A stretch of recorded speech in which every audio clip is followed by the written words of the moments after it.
séenee moom mu ñëw wala dawal doom yaay gàttandu ko bon boko séenee moom mu ñëw. Application DTV, la magie de la télé vous suit partout dans le monde avec son nouveau service disponible sur les supports Windows, iOS, iPhone, Android et tablette. La DTV sous vos yeux partout à tout instant. Avec la DTV, vivez la magie de la télé.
Waru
C'est magnifique, magnifique, magnifique. En tout cas, merci mesdames et messieurs, très chers téléspectateurs. Merci de nous retrouver sur la chaîne leader Moudi la DTV. Bien sûr, c'est la magie de toutes les télévisions sénégalaises. Tay nak gis ngeen Kalima Band lañu andal ñi ci and ak le grand Mamour ay ca yexil nga ñew fekk ci ñu fi sur le plateau.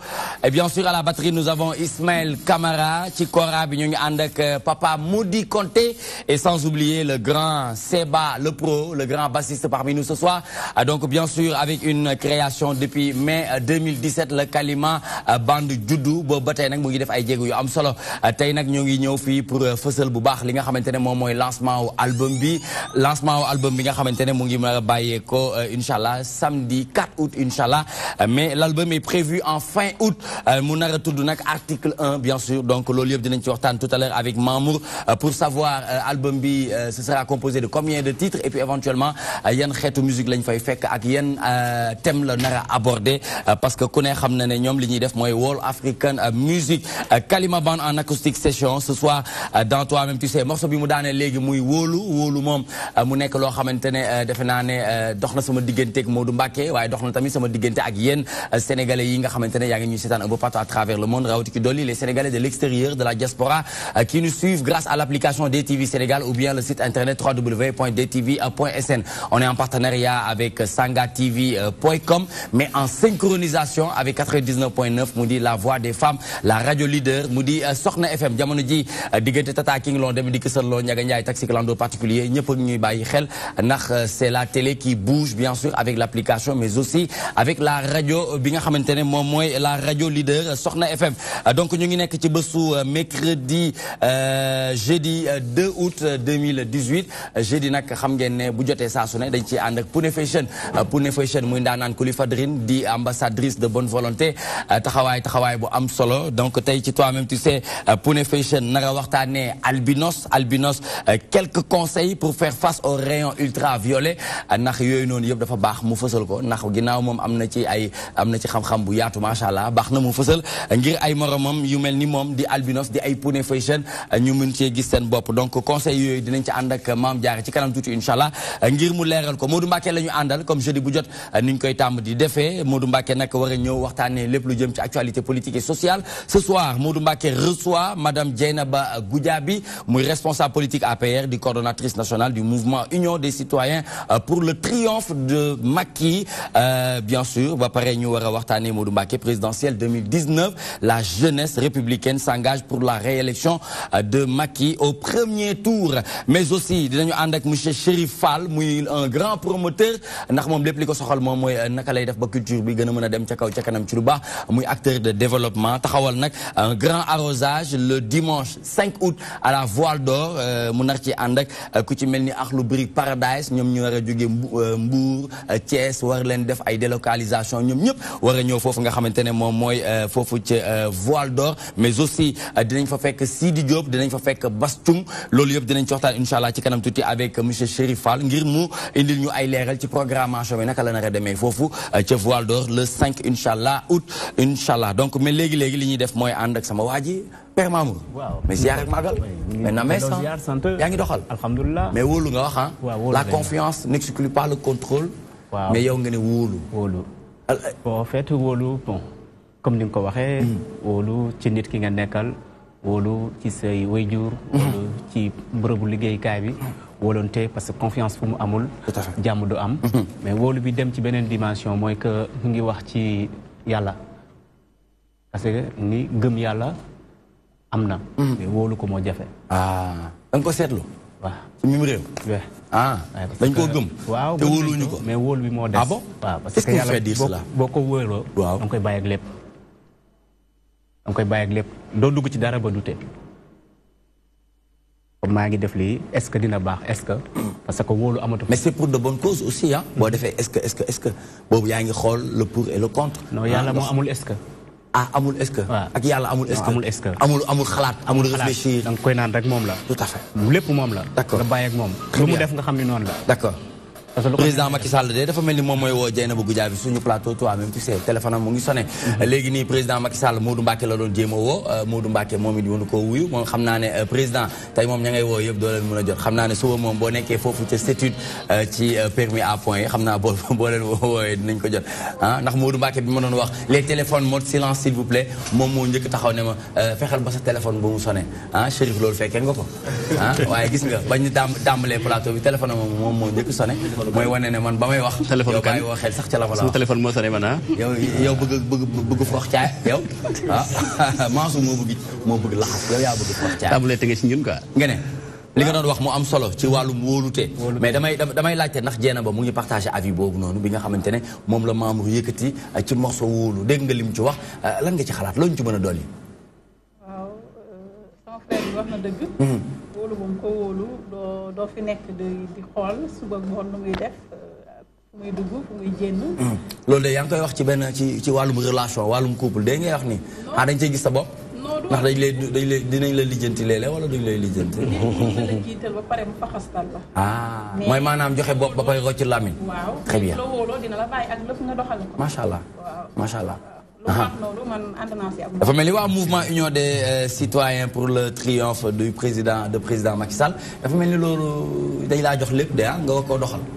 waaw jox nañ ma lépp ma leen di nuyu au passage UCTM ay membres lañ ñi nga xamante ne daanaka à 60% bokkuñu doxalin ak yeneen mouvement yi fi nekk. d'accord loolu dinañ ci ñëw léegi ci kanam bul yaakamti. incha allah bul yaakamti ñu ngi ñëw ci yow léegi nii. Chérif en tant que promoteur ngay yëngu ci développement di yëngu ci culture surtout dégg nga morceau bi nga xamante ne moom la Mamour daanelee muy wóolu thème d'actualité la parce que jamono ji dafa nekk loo xamante ne dafay gën a di néew ci diggante doomu aadama yi mais aujourd'hui dégg nga ci terme bi nga xamante ne sens bi nga ko utiliser vous en pensez quoi?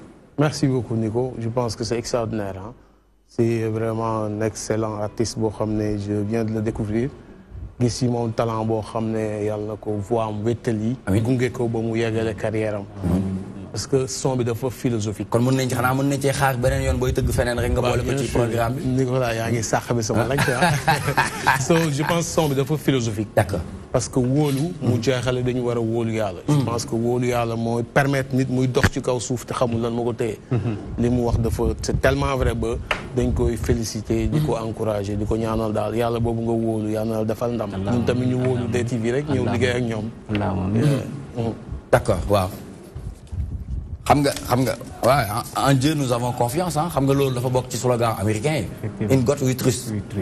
loolu defe naa ne ba ci DTV RDV chaque jour ñoo ngi jàllale message yu mel noonu. waaw parce que foofu la doomu aadama war a toll. moo xam ak ci diine boo mënti bokk. moo xam jullit nga moo xam ci diine Moussa nga bokk wala Isa. waaw lépp yàlla la ci yàlla la jëm donc yàlla boo ko joxee.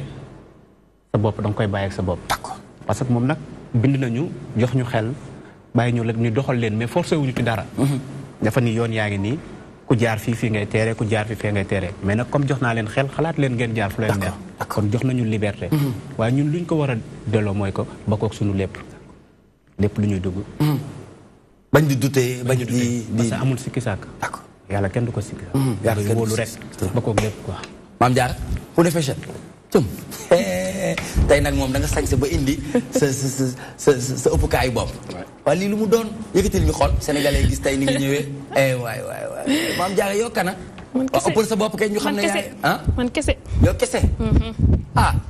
lii de xam nga ne Badou la ci bàyyi. tey nii nga defam. tey nii laa def rek. comme na ma daan def rek. tey lii xoolal Modou Mbacke mu ngi ëpp de. maa ngi lay teree ëpp Modou Mbacke ñu ëpp de te dafa fàtte dafa takk micro ne bu ëppoo rek mu jàll ci micro bi. waaw dem ba Touba waa Touba du ñu dégg Modou Mbacke ëpp la ñuy dégg. xool ndax air bi pire na. non air pire laa yor man. maam Diarra rek maam Diarra rek. waaw maam Diarra loo wax ci wóolu bi. waa Nicolas wóolu moom buñ ko dindee suñu dund dara dootu ci des. nekk na baat boo xam ne dañ ko dafa dëggu nit boo ko wóoluwul mënoo def ak moom ak si domaine bu mu munti doon nag même domaine bi nga liggéeyee boo fa wóoluwul nit boo fa wóoluwul doo fa yàgg wóolu nekk na loo xam ne aussi bu génnee ci nit rek nit deseetul dara dafa nekk loo xam ne ñun ak moom ñoo nekk dañuy dund jusqu'à la mort mu nekk nag aussi woy boo xam ne wuuf dafa frappé mu ko déglu dal na waaw dal na bu baax a baax a baatu xol la nopp àttanu ko nga ne maa la wax lii Modou Mbacke waaw maam Diarra wax na lépp maam Diarra wax na lépp ndax boo jëlee baatu wóolu dafa yaatu ni mu ko waxee diggante nit ki ak sunu borom loolu lu xóot a xóot la waaye bu ñu ko wàccee en tant que doomu aadama rek yow mii DTV wóolu la moo tax mu taxawal la fii ngay animé émission bu toll nii moom mii nga tax mu nekk lead vocal groupe bi dañ ko wóolu moo tax kon wóolu te dafa am solo kon loolu moo tax ba dafa way lu xóot ma dégg tamit sàng musique bi mu am lu ma ci sentir dëgg-dëgg africanité bi dama ci sentir bu baax Afrique am na kora waaw kora bi day feeñ am lu may jox lu bëri macha allah. Père Mody dañoo bëggoon sax moom muy kora ci suuf Père. voilà Père Mody Konté mun ngay kora ci suuf rek nànk rek waaw mu bokk ci animation. avec en sourdine quoi.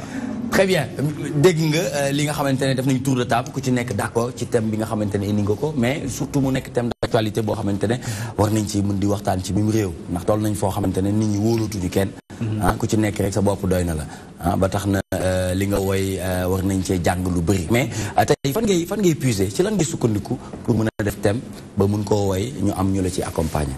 en fait xam nga comme ñun Kalima Band gannaaw sunu borom bi mu ñu defaree li mu ñu defar ñu di ko sante mooy ko yàlla mooy xool doomu aadama def ci moom lu ko neex ñu mën a am xel di xalaat parce que boo xoolee jàng nañ daara def nañ daara si de Tivaouane laa dëkk voilà juddoo fa laa yaroo fa la sama lépp nekk donc jàngal nañ ñu tàggat nañu xamal ñu nan la ak naka la voilà ñu ñëw tamit ci wàllu àdduna dugganteeg nit ñi jàkkoonteeg nit ñi xam li xew ci biir réew mi. waaw da nga fas yéene nekk ustaasu musiciens yi.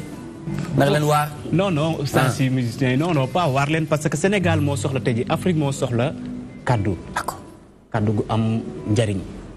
te Kalima Band loolu la porté boo xoolee Kalima mooy signifie kàllaama égal kaddu donc Kalima loolu la jël c'est de l'expression. pour wax jëmmal.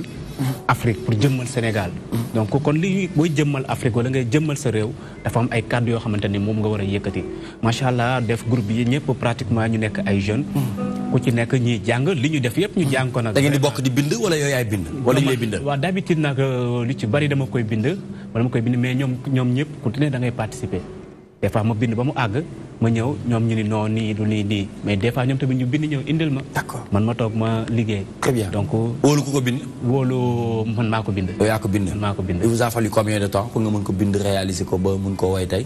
waaw non bon bind bi moom jafewul daal. d'accord bind bi jafewul après liggéey bi la ñuy xoolaat musique parce que li ñu indi tey version acoustique la ñuy. parce que groupe bi ëpp na lii. absolument ëpp na lii quoi donc ñu indi version acoustique bi parce que dafa am loo xamante ne dañ ko dencal gars yi pour présentation album bi. d'accord voilà donc ñëpp ñëw ñu jàpp ci liggéey bi. liggéey bi du jafe quoi. parce que très bien ñu ne Kalima Band son wall African music. c'est-à-dire yan sonorité lañ ci mën a fekk. waaye tey jii boo ñëwee ci Kalima Band di nga ci fekk sonorité parce que boo xoolee ci album bi di nga dégg comme kora bi Mody Konté di nga dégg balafon mi ngi ci biir di nga dégg calebasse donc di nga dégg flûte mu am ci biir. des instruments à nous waaw des instruments yoo xamante en tant qu'africain ñi ñoo ko moom nga dikk ci beneen côté bi nga. dégguma tama bi de ana tama bi dégguma ko de. nga dégg bongo. bongo nga def à la place de tama. bongo yi sax ñu ngi ci biir. album bi am na bongo. daanaka comme moom la morceau wóolu la. am na bongo. am na bongo mi ngi ci biir. donc après nga jël comme batterie les instruments modernes comme guitare basse solo clavier ñu jël loolu lépp boole. d'accord. car créé. World African. léegi naka ngay définir musique bi ngay def kon. World African music. waaw mais musique bi. waaw afro. d'accord. afro la. mënuñu la xaar ci mbalax mënuñu la xaar ci jazz. ñun ñu ngi ci lépp. d'accord c'est un mélange de musique. c'est un mélange de couleurs. d'accord. mélange de style parce que boo xoolee ci album bi di nga ci dégg pop. di nga ci dégg jazz. di nga ci dégg. lu ne mi ngi ci biir album bi di nga ci dégg bossa et tout extra. li ci nekk dafa bari. d'accord waaw damay bàyyi gars yi ñu découvrir. très bien pour une expérience musicale ñaata at la tàggat pour nga mën a tey gis sa bopp en tant que un instrumentiste un musicien boo xamante ne war nga mën a def ay scène parce que gis nañu ne da ngay woy mais en même temps da ngay jouer instrument. mu nekk une chose qui n'est pas du tout évidente. parce que woy rek temps la. waxtuma laa ngay jouer guitare mu nekk beneen temps. bon en fait ñunu def nañ école. jàng musique d'abord man maa ngi nekkoon voice school yeneen gars yi ñeneen ñi ngi génnee école nationale école des beaux-arts fa lañ génnee donc pratiquement ñoom ñëpp fa la dañu jaar jàng ko mais man 15 ans ngi nii maa ngi ci musique bon ànd ceeg gars yi comme ku mel ni Baaba Maal nga def ay chaînes yu bari ak moom liggéey ak moom mu nekk suma père ma koy nuyu de passage di nuyu waa Dandala ñool bi yëpp ak staff bi di leen nuyu ñoom ñëpp mu tàggat ñu ci lu bari xamal ñu booleeg ñun li nga xamante ni tey jii ñun xama gëstu nañ ko am ko muy li ñu sunu borom defal ak doole bi ñu am doole kalima kalima mooy que jeunes yi ñoom ñëpp ñu jàng la ñuy def ba pare ànd nekk benn dafa am importance surtout ngay def musique nga ko comprendre da nga ko war a jàng waaw musique baax na nga jàng ko loolu parce que lu waaye doonul taalibeem doo doon sëriñam te bon li ngay def mu neex gannaaw don suñu borom dafay maye nag am na ñu muy may ñu judd rek am don waaw mais boo ci boolee nga jàng ko dafay parce que man mun na ma way parce que maa ngi bokk ci famille boo xam ne askanu Ngéwël laa bokk way moom mun naa ko def waaw parce que boo xoolee si suma côté yaay pratiquement dama am ay parents yoo xamante ni dañuy way des sœurs ñoo xamante ni dañuy way donc way bi mën nañ ko ba pare mais pour musique bi dañu dem ñu jàng ko ñu ko jàng boo rek li ñu gëstu jël mën a toog nag pourquoi par exemple ci musique bi nga xamante ne moom nga investir du def lu tax calculer wu leen benn yoon par exemple def ci tuuti mbalax parce que aujourd'hui on a vu que cette musique am na sens nit ñi bëgg nañ ko mais ouverture am dafay limité sur le plan national lu ko mel ni par exemple dafay rare ñu gis ku mel ni yow ñu ne Sorano wala Grand Théâtre ci yenn milieu yi nga xamante ne xam nañu ne ndaanaan yu bëri dañ fay bëgg dem mais lu ci ëpp dañuy gis ne mbalax moo koy gën a jëmmal tey ci sa musique est-ce que yaa ngi pare wala yaa ngi waajal def ci lu mel ni mbalax pour montrer aussi nekk ne doomu Tiwaawan nga muy doomu Sénégal te war ngaa mën a def ci musique bu mel ni bon man damay jàkkaar ni foofu la problème bi ne parce que musique bi mun na dem Grand Théâtre feesal ko avec Kalima mais gisaguñ ko non day am quand est-ce day am très bientôt inshallah c'est un défi boo génnee ci c'est un grand défi mu nekk benn affaire tey jii ma xaw génne tuuti ci Kalima oui boo génnee nga gis Sénégal jeunes yi fi nekk di def musique léegi nii pas ñi ñu xam mais bari na ci ñoo xamante ne tey jii bari nañ ci xale yi jigéen yi ci góor ñi ñoom ñëpp a dem jàng taxaw kaar te ñooñu ñoom ñooy yor musique bi absolument je suis d'accord yaa ngi dégg donc le problème mooy que le mbalax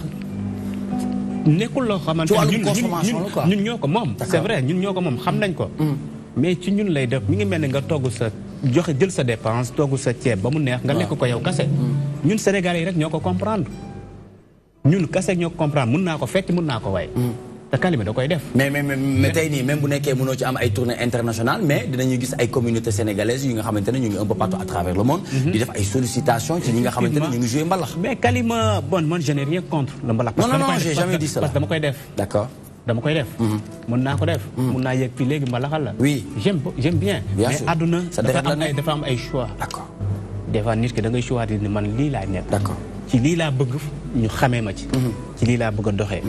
parce que li tax ma wax loolu tey bu ñu jëlee exemple ci Papa Cheikh nga xamante ne acoustique la ñuy def. bi ñuy dem Grand Théâtre gis nañu. ñu feesal seen musique.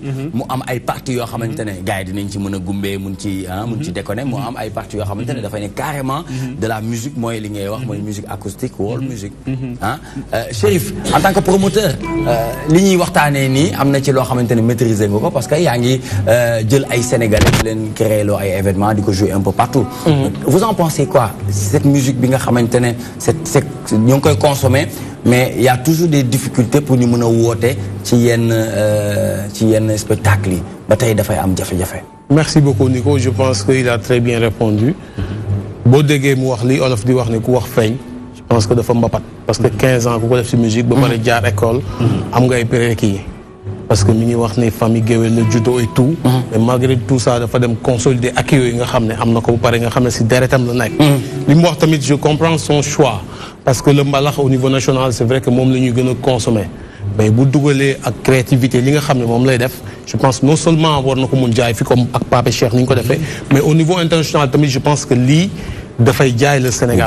parce que au moment où on parle de rendez-vous du donner du recevoir. tey jii moom wane na enracinement à travers le kora bi nga xam ne moom la ñuy jouer. mais wane na ouverture à travers yeneen instruments yi nga xam ne tey dugal na ko si biir groupe am. donc je vois benn mélange boo xam ne war na mun a am succès. art nag amul frontière quoi. bu ñu waxee art wax créativité. mais damay tàmm di dégg olof di wax bay sa weewu tànk. waaw foo mu mbalax nag. parce que da ko ci cabaxal am leen lu mu wane sénégalais rek quoi. xam nañu ne am na choix. ci musique am. mais baax na aussi ci biir choix bi nga am leneen loo ci dugal. parce que on a vu avec le cas de Youssou Ndour. dans les années 90 mu ngi doon def mbalax mais ci biir mbalax bi am na nu ñu ko doon déggee. lu dëgg ba tey mu mën a dem sur le plan international dëggal boppam mais fii bu fi ñëwee mu jox gars yi. c'est exactement ça loolu la mooy que néew ñu Kalima duñ def mbalax néew ma man du ma def mbalax parce que man ak sama guitare des fois damay toog ma composer jouer mbalax ba mu neex. nga gupp ba fecc ñu tëgg ko ma fecc ko. parce que miin naa ko xam naa ko.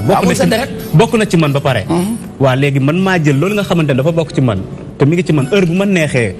ma yee ko waaw ma jël ko teg ko ne dem xool leneen li nga xamante ne aw ma ko woon ma fas yéene ko indi.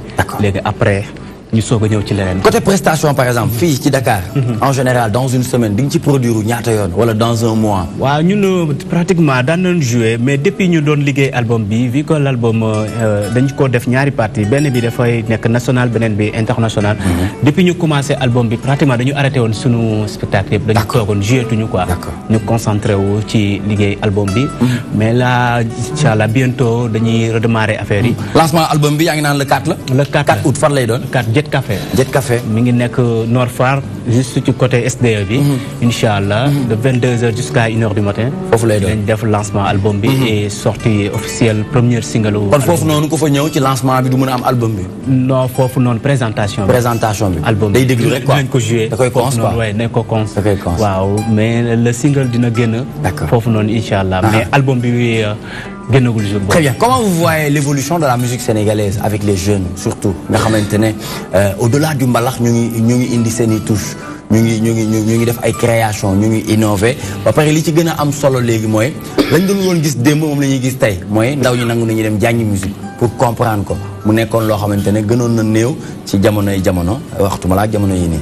mais c'est extraordinaire Nico je pense que loolu rek moom mu ubbi buntu yi au niveau international dañuy gis suñu artistes yi bu ñu daan génn au niveau international difficilement la ñuy remplir espace yi nga xam ne la ñuy jouer suñu ténor yu mag yi wala ñu rassembler communauté bi nga xam ne moo nekk foofu noonu. maintenant am na ci artistes yoo xam ne du ma tudd tout dañuy dem au niveau international dinañ am yeneen public yoo xam ne duñu sax ay sénégalais. loolu leen ko may mooy. dañu professionnaliser li ñuy def. mais dañuy jàng musique. loo jàngul daal mënuloo ko tari. je pense que ku si nekk li ngay nekk da nga ko war a tarbi ba mokkal ko. comme ni mu def. malgré que géwél la am na voix bi am na ci deretam. prédisposition beeg lépp dafa dem jàngi jiwaat ko consolider ak yooyu. ba tey bu produire rek ñu xam ne ndaanaan la. macha allah tout à fait. loo ci xalaat voilà dama koy remercier nit ku baax la macha allah. parce que tamit. fu mu toll nii dalay kii parce que instant yi cachet yi mu la war a jox yi ngeen war a séq yéen ñaar fu mu toll nii terrain boobu lay defar de. parce que tëggkatu ay événement yu gën a mag ci Dakar. moom bokk na ci ñu koy tëgg. amul benn problème lépp Sénégal la. waaw Sénégal dañuy fexe Sénégal jëm kanam rek. très bien loolu moo ci am solo donc du xam seulement que acoustique version acoustique bi nii parce que ci album boo xoolee di nga ci fekk. am na ay afro ay musique bu toog ay techno du genre façon style musique bu ne boo xamante ni xam nga mais doo def country da ngay dugal ci biir da nga koy dugal boîte yi dañ koy mën a tekk ku ne da koy mën a fecc ku ne ku ko dégg di nga ko mën a fecc mu rythme du genre donc ñun nag ñoo am suñu façon nag fu ñuy dem souvent dañuy dem yóbbu ñu ni suñu demee version bi la ñuy def mais même Wóolu am na version boo xam ne dafa bounce am na version boo xamante ne dañ koy mbalax souvent parce que boo xoolee le premier mai bi ñuy joué dañu jël version boobu noonu dem bu ñu joué ba ci yàgg ñu yóbbu ko mbalax avec calebasse pas percu nekk fa woon mais ak calebasse voilà ñu def mbalaam toog ñi fa nekkoon ñëpp di fecc ñëpp di fecc c'est pas seulement le sabar ou parce que sabar bi sax mën nga ko teg ci jazz bien sûr bien sûr problème bi loolu sabar c'est que sabar bi moom galañ bi rek mooy def défaut des fois sabar mën nga ñëw nga teg ko ci jazz mu toog nga jël tama bi teg ko ci jazz mu toog quoi absolument bon mbalax rythme la comme rythme yëpp quoi donc musique dafa yaatu quoi dafa yaatu ku nekk sa choix amul frontière dafa universel quoi choix. La musique qui adoucit les mœurs toujours avec Kalima Band mu defal ñu premier morceau tuddee ko Wóolu ci kanam tuuti dinañu defal morceau bu tudd Sargal ñu ngi fi xaar feeling 221 Kalima Band nag di leen fàttali composé de Mamour Mbaye en tant que lead vocal à la batterie ñu ngi ànd ak Ismaïla Camara Kora ñu ànd ak Modi Conté basse ñu ànd ak Seba le pro donc création groupe bi nag depuis mai 2017 ba tey ñu ngi def ay jéego yu am solo le 4 inchallah muy date bu am solo muy samedi foofu ca Jet Café ca Ouest Foire wala Nord Foire dinañ fa amal li nga xamante ne mooy lancement donc muy écoute boo xamante ne ñu ngi ci woo bépp sénégalais bépp mélomane rawti ci dolli Chérif ñu ngi la ci woo bu baax pour nga ñëw fekkee ko en live Modou Mbacké pour tëj rek lan nga jàngat bi nga am en général ci suñu musique parce que des fois dañuy am ay difficulté ou exporter ko mais léeg-léeg tamit ñu bañ a am difficulté bi mais day dépendre rek ça dépend ci niñ koy jouer ak ban groupe la. waaw loolu waa ji wax sàng nii sëñ Mbaye ndax boo gisee mu jël def façon bi daal di def afro fexe ba musique bi mën a law ci Afrique partout mën a dem sax en Europe loolu moo tax ndax gis nga ni tey li nga wax moo ci am tout le temps dañuy am mbalax bari bruit rajax Sénégal da koy mën a consommer comme ceebu jën mais boo génnee am na kook loolu daf koy déranger. kon faaw nga def nii déranger c'est que temps bi la dul am. ba tey déranger baa fekk bi bu ko see ñàkk temps bi rek xam nga dañuy wax ne mbalax diggante ternaire ak binaire la. léegi nag temps bi la tubaab bi du loo amul temps rek déjà kon ça commence à déranger. bu ko defee kon ñoom benn professeur mi ngi lay oui Sébastien. professeur kan mooy professeur bi. professeur musique la. mooy bassiste bi. oui le pro. oui Seba. moom mun na expliquer détail. tudd Seba. Seba oui. d'accord dama dégg Seba mooy Sébastien. mooy Sébastien très bien d'accord. voilà moom dinañu am opportunité mën a waxtaan ak moom ci wàllu musique ma bàyyi la nga daaneel. waaw li mu doon wax noonu la parce que il faut ñu fexe koo génne. d'accord bu ñëpp yemee ci mbalax mi Sénégal lay yem wala boog faaw doon ko changer yaa ngi wax sànq mel ni que Youssou Ndour pour mu génne musique am daf ci am lu mu ci rax. ba mu xaw a voilà gën a yaatu tuuti. moo tax li mu wax nii c'est important façon bi nekk nii baax na yàlla na ci yàlla def jàmm ba seen projet yi gën a dem ba law du ñàkk tam le promoteur wax ak ñoom. ba marché yi commencé dox ndax ñu ay jàppale lañu macha allah gis naa li def am na solo. c'est important donc ñu ngi lay jaajëfal léegi dañuy dem ci actualité de l'internet dellusiwaat léegi xool lan qu'est-ce qui fait le buzz sur la toile et on revient sur ce plateau c'est tout.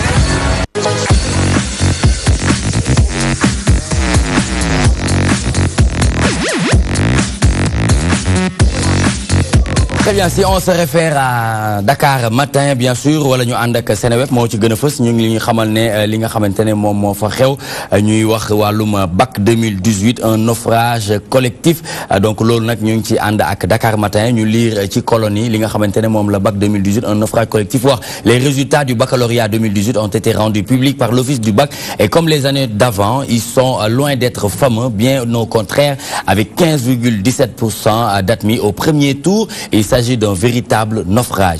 153 867 inscrits, 148 335 ont passé l'examen, 96%. Taux d'admission national au premier tour, 15,17%. Mention 39 très bien, 463 bien, 3990 à bien. Second tour, ñu ngi xaar li nga xamantene mom moy 41 128 candidats ñu andon ak Dakar matin muy fësal ne bac 2018 juste un naufrage collectif muy nuru ak njàqare ci li nga xamante ne jot nañ ko dund yeneen i at yi en tout cas nekk na loo xamante ne bette na. waaw bettu sax man bettu ma de. bettu la yow. waaw bettu ma boo gisee sunu enseignement bi fii ni mu demee nga xam ne bettu la maa ngi koy wax yàgg na depuis booy xool 2000 ak léegi sunu résultat day gën di wàcc. niveau bi day gën di wàcc loolu boo gisee Sénégal tout le temps yaa ngi dégg menace syndicaliste yi li état waxoon defu ko grève yi débrayage yi voilà bu ko defee xale yi da ci mbedd mi du ci bay duñ jàng loolu moo tax ñu bay sax ñu ngi dem ci léegi privé bi ci école publique la ñu bari lépp lu ñu nekk moo tax taux bi mel ni il faut bu ñu bëggee mbir mi dépassé fii faaw ñu delloowaat mbir mi kenn ku ne xool lan moo ci responsabilité am ñu mën di jàng ci temps bi ñu war a am lépp ba mu mat kantom bi lépp mën a jeex bu ko defee ñu am jàngalekat yu xarañ ndax lii bokkul ci réew réew mu bëgg a émerger il faut nga am ay kàngam am ay nit ñu am xam-xam te lii buy wéy ni chaque ab ñu ko waxee ci sax ab examen bu ñëwee résultat bi di gën a wàcc war nañu def ak ndëpp gu doy ndëpp général. très bien soxna Dieynaba ñu ngi wax ne ku ci mel ni par exemple moom moo yor éducation nationale muy Serigne Mbaye Thiam ñuy wax bi mu nekkee ci bopp éducation nationale ba tey échec sur échec te ba léegi nit ñi comprendre ñu le pourquoi le président Macky Sall bàyyi ko ci poste boobu ba tey. vous en pensez quoi loo ci xalaat.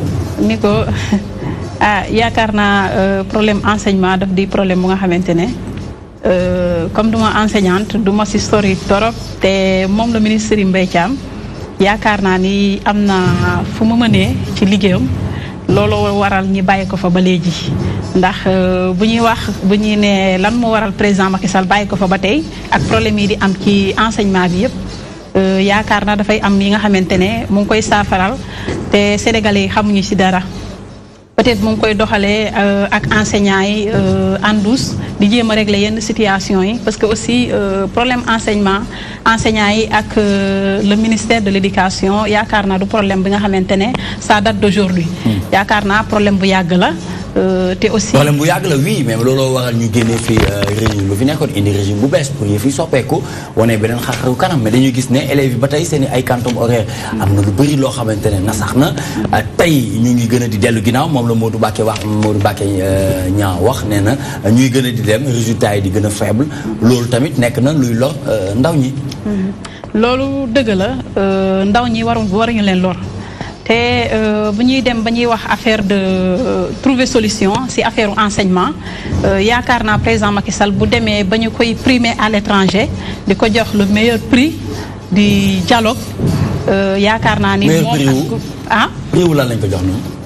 dialogue la daf di nit ku nga xamante ne dafay bëgg a dialoguer ak nit ñi. ah bon waaw président Macky Sall dafa bëgg a dialogue dafa bëgg a échanger waaw bon opposition moom du ma wax ni ki waxuñu loolu ndax politique la c'est de bonne guerre lu fi baax li ñu mënta defar pour Sénégal jëm kanam yaakaar naa duñ ko gis ndax aussi dara gënul xaw a metti mag tiim jant bi nga ne ko jant baa ngi nii mu ne la lii du jant yaakaar naa loolu dafay compliqué trop pour nga mën kaa convaincre ndax ci wàllum éducation bu ñuy wax nii yaakaar naa sénégalais bu nekk gis na fi à maintes reprises muy le ministre de l'éducation muy le président Macky Sall muy le premier ministre ñi recevoir ay syndicalistes ñi recevoir ay enseignants anam fi fini mais ba tey problème bi dafay des mais gënoon na rafet aussi bu ñuy waxtaan ba tënk ci benn affaire ñi nar a dellu ci classe yi ndax lan bañ a lor xale yi comme ni ñu koy waxee noonu ndax xale yi suñuy doom lañu doomu président Macky Sall lañu doomu enseignants yi lañu te enseignants yi sax ñoom ñooy éducateurs yi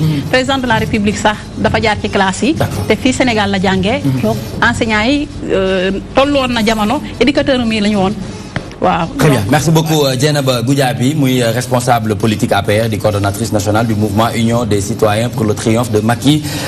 Li ñu war a waxtaanee ci kanam tuuti jëm ci présidentielle 2019, la jeunesse républicaine s'engage pour la réélection de Macky au premier tour. Chérif, en tant que acteur de développement ñoo ngi wax ci ndaw ñi ci wàllum baccalauréat ñuy gën a di dem affaire yi di gën a empirer quantum horaire yi li nga ci xam gis nga ko grève yi di yegsi muy am ay mel ni chantage diggante nguur ak enseignants yi parce que à chaque fois ñu ne am na loo ñu diggoon faaw nga def ko boo ko deful du ma defee nii te lu ci ëpp dañuy xaar ba yenn moment yu stratégique ñu gis ñu jukku wane seen mécontentement donc aujourd'hui yow mi jàng démb mooy jàngum démb bi ak jàngum jamono jii nii gis nga coppite bi ci am lan nga jàpp ne que ne dëgg-dëgg foofu lañu war nañ fa mën a taxaw pour jubbantiwaat li nga xamante ne mooy jàng bi Merci beaucoup Nicolas. Moi je pense que moom ni mu ko waxee léegi nii rek dialogue. Je pense que problème la boo xam ne dafa interpeller acteurs yëpp. Que muy enseignants yi que muy parents d'élèves yi que muy élèves yi si seen bopp. que muy ñi nga xam ne tey jii nii ñoom ñoo yor élèves yi si kër yeeg si gox yeeg goxaan yi. Je pense que ku si nekk war nga ci def li nga xam ne mooy sa wàll ci nag bi pour que affaire bi mën a huilé wu ni nga ko waxee nii sànq parfois. période yi ñu koy defee mun na lëndëmal xel ñu bëri les enseignants yi par exemple ñuy laaj peut-être par exemple période de vacances yi nii mënoon na propice pour dialogue yi ñu ubbi ko si mais pourquoi veille élection wala par exemple entre bu examen di jege si dañuy def pression c'est normal hein. Moi je respecte beaucoup les enseignants parce que wax naa ko le développement d'un pays dépend fondamentalement de la qualité de son système éducatif donc il va falloir que ñuy ubbi ay waxtaan di ko waxtaanee à temps te engagement yi ñu ci jël tamit gouvernement bi dimbali ñu ba respecté ko ba nga xam ne suñu doom yi jëriñu si parce que jàng moom moo yor jëm kanam moo yor réew c'est important laata ma ci dem ci Mame Diarra yow laa bëggoon ñu dellu ci waat ci waxtaan bi est-ce que jàppoo ne que ne réseau bi nga xamante ne mooy réseau fuite bi bi ñu démantelé est-ce que loolu tamit joué wul benn rôle ba tax na résultat yi demee ni mu demee parce que réseau boobu noonu boo xoolee tamit taxawaayam moo doon même ñi nga xamante ne amuñu woon qualification mun a am bac sax dal nañ leen yombalal bac bi ba ñu jàppoon ne Sénégal mu ngi woon nekk ci benn niveau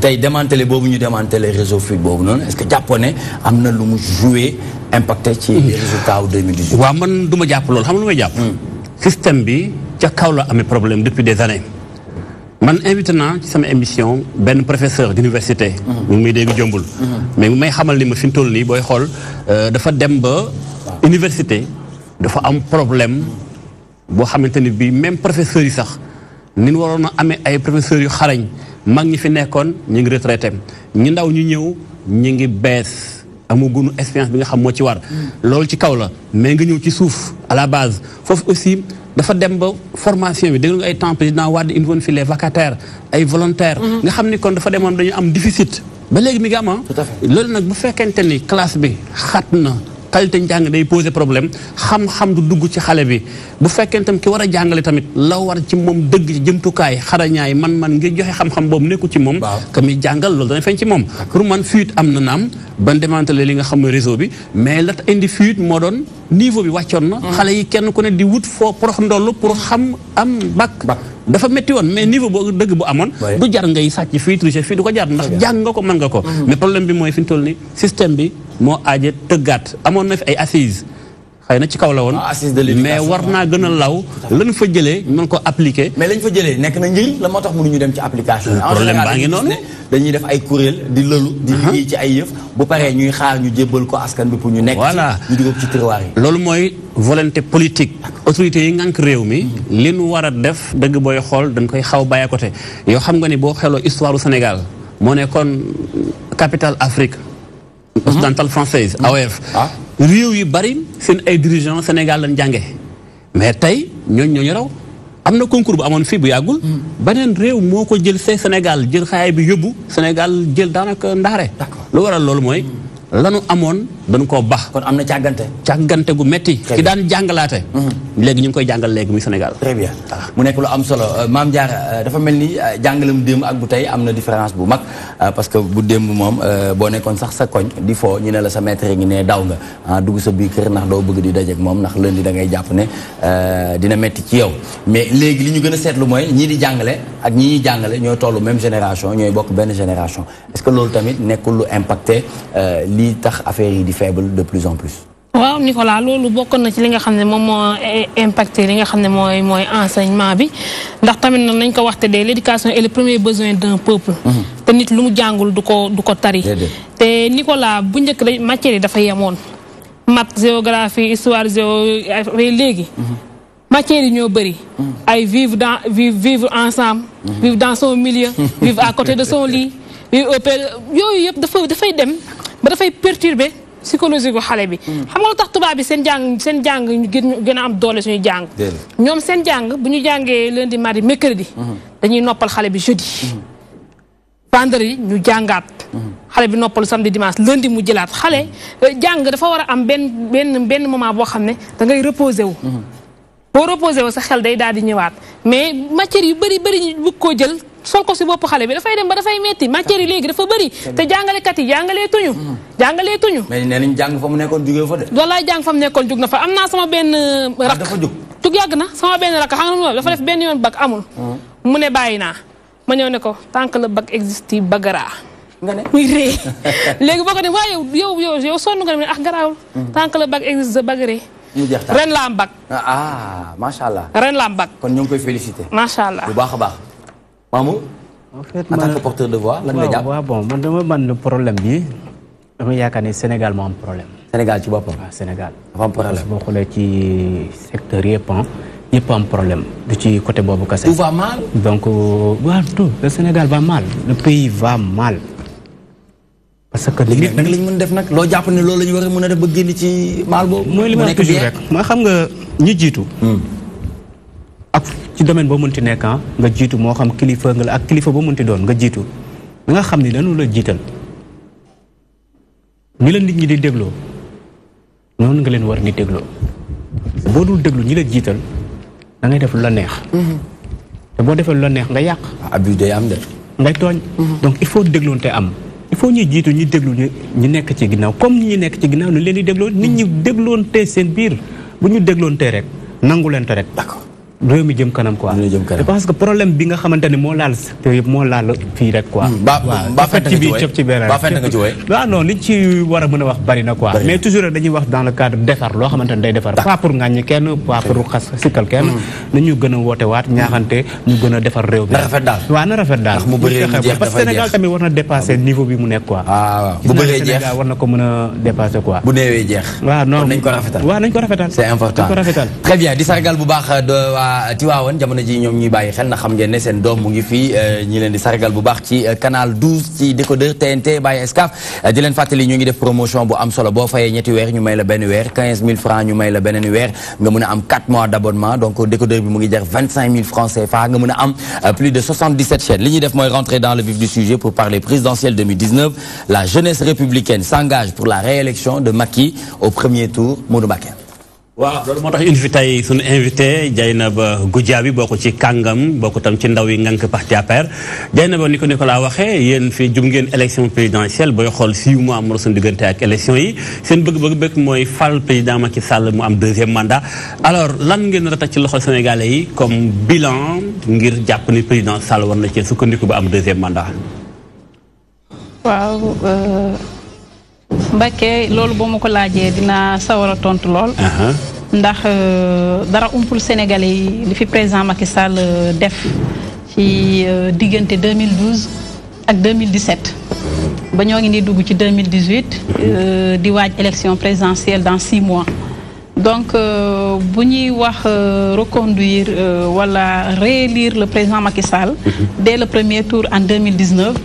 c'est parce que buñ koy wax ñun ñii di ay ndawam ak ay jigéenam dafay fekk mu def fi ay infrastructure mu fekk mu def si aussi benn changement bu nga xamante ne ci diggante benn mandat rek ku ko fi def dinañ la ne macha allah te dinañ la ne bonne continuation le président Macky Sall du caaje ne ndaw ñi dañoo taxaw wala ndaw ñi ko gunge woon 2012 te dañoo dellu si taxaw pour falaat ko 2019 pour ses beaux yeux wala pour nu mu doonee présent rek. mais daf di un homme bu nga xamante ne dafa am vision gëm lu muy def gëm aussi li nga xamante ne dafa toogoon waxtaanee ko. te waxtaan ko ak sénégalais yi bëgg a jëmale Sénégal fi nga xamante ne peut-être Sénégal àggu fa woon. ci diggante bu mu jëlee réew mi. ba tax na boo waxee Sénégal yëggu fa woon nga baal ma des fois il faut ma couper tuuti ngir mën a poser question yi. mais li ma jaaxal mooy ndaw ñi yow en tant que jeune. ndaw ñi bay doon xaar seen 500 000 emplois yi président Sall waxoon ay jamono. tey gis nañ ni Barça ji takar naa seewaat na ndaw yaa ngi jooy donte indi ngeen DER ay ANPEJ mi ngi fi woon mais ba tey ndaw ñi seen i projet financement ñu ngi koy jooy mun ñu ko am lan ngeen mën a teg ci loxol ndaw ñi en tant que yow jeune ba jàpp ni président war na cee mën a am 2e mandat. waaw président affaire insertion jeunes yi ngay wax. ñu ngi si bu baax a baax. yaakaar naa question boobu dinañ ko saafaral ndax bu ñu demee ba teg fii lu mel ni DER bi nga wax noonu DER bi c'est vrai que du benn direction bu nga xamante ne dafa war a jël jeune Sénégal yi yëpp mais tey am nañu suñu camarades yi nga xamante ne ñu ngi fa ñi nga xamante ne jàng nañu ba am seen i diplôme def nañu tout ba dugal leen foofu ak même camarades yi nga xamante ne ay ndaw Sénégal yi nga xamante ne defuñu politique musuñu def politique man mii musuma leen gis sax ci arène politique da ngay dajee ak ñoom xamante ak moom benn yoon mu ne la da ngay politique nga ne ko waaw mu ne pourtant man DER laa nekk foofu laa déposé woon sama CV ñi jël ma donc loolu création emploi bi yaakaar naa loolu mooy vision président Macky Sall tey ndaw bu mérito nañ la dugal fi nga xamante ne war nga fa mën a xarmat bu ñu waxee ndaw da ciy baax goxam xam nga DER mën na nekk basé wu Dakar ndaw lu ñëw déposé projet mais yow ko xool géographiquement yaa ngi dëkkee Oussouye ci Bignona ci département boobu booy xool mais bu doon xool foofu gox bi nga féete rek luñ fi mën a gis ndax nguur gi juróom-ñaari at daanaka boobaag lay président Sall ci bopp réew mi ndax Bignona ak Oussouye bi nga féete est-ce que mi ngi sentir boppam damay joxe exemple foofu rek ngir tudd ko mel ni waa Diourbel waa Saloum ak waa Ndiambour ak waa Saint-Louis ndax ku ci ne président Sall demoon na fa def fa conseil des ministres am lu mu fa diggee woon ndax yéen seen gox Ziguinchor ba mu fa demee Bignona Oussouye sentir na boppam ci mbir yi. waaw affaire conseil des ministres délocalisé yi nga wax ni bu mu ñëwee Ziguinchor am na lu mu waxante woon ak ndaw ñi ak jigéen ñi tey macha allah ci li nga wax noonu département Ziguinchor ak département Bignona yaakaar naa gis nañ ci seen bopp waaye bu ñuy waxante dëgg département Oussouye bi nga xamante ne fa laa bàyyeekoo te foofu laay milité fa laa doonee responsable politique au niveau du département ndaw Oussouye ak seen jigéen ñi gisaguñu seen bopp ci mbir mi. Ah bon? Mais yaakaar naa ni dina ñëw. naka la ñu bëggee gis seen bopp ñoom ci mbir mi. Justement Nicolas merci. waaw ni ñu mënee gis seen bopp ci mbir mi mooy affaire insertion parce que ndaw ñi ci département Oussouye jàng nañu yor nañu seen i diplôme ndaw département Oussouye bu ñuy wax depuis temps wu ñoom Christian Sina département Oussouye amul département bu nga xamante ne ëppale na leen ay jeunes kàngam ay jeunes diplômés. kon daal ñu fi gàttalu daal dañu war a di séddoo bu ñu tollee fenn daal ku ci nekk dañu am luñ paar ñu la war a defal. non du séddoo dafay am yi nga xamante ne ay poste nominatif lay doon.